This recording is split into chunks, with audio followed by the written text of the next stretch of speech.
নমস্কার বন্ধুরা, আজকে আমরা আগরপাড়া বিটি রোড অর্চার্ড 126 সেখানে আছি।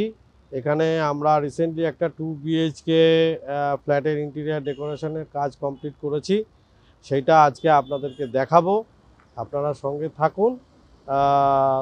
পুরোটা দেখাবো আপনাদেরকে, একদম মেন গেট থেকে শুরু করে বেডরুম সমস্ত কাজই আপনাদেরকে দেখাবো।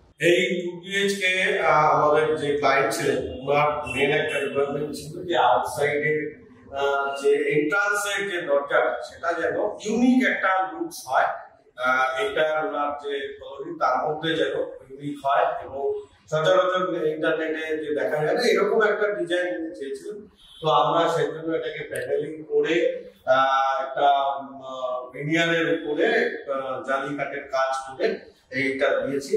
এটাকে আমরা পাইন কাঠ দিয়ে করেছি এবং তারপরে একটা সুদৃশ্য নেমপ্লেট লাগিয়েছি এবং একটা ইউনিক হ্যান্ডেল, ইউনিক লক এখানে আমরা দিয়েছি। ওনার যে রিকোয়ারমেন্ট ছিল ইউনিক একটা লুকস আনার জন্য। ক্লায়েন্টের ওনারা যেহেতু বাইরে থাকে, ওনাদের একটা রিকোয়ারমেন্ট ছিল একটু বড় সাইজের শু র্যাক। তো আমরা এর জন্য নর্মালি যে সাইজের শু র্যাক হয় তার থেকে একটু বড় সাইজের শু র্যাক ওনাদের জন্য দিয়েছি এবং ওনাদের বাচ্চাদের এবং ওনাদের প্রচুর স্টোরেজ ছিল। সেই নর্মালের থেকে আমরা একটু বড় সাইজের শু র্যাক এখানে প্রোভাইড করেছি। তো আমরা যেরকম প্রত্যেকটা প্রজেক্টে আমরা ফার্স্টে আমাদের ক্লায়েন্টের কাছ থেকে তাদের রিকোয়ারমেন্ট গুলো শুনি।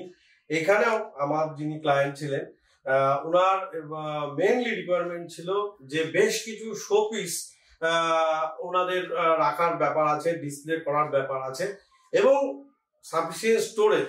এবং আরেকটি কথা বলেছিলেন যে ওনার মন্দির যেটা হবে মানে পুজো করার জায়গা, সেটাও একটা ইউনিক প্যাটার্নে কোরিয়ান ডিজাইনে এরকম রিকোয়ারমেন্ট উনি দিয়েছিলেন।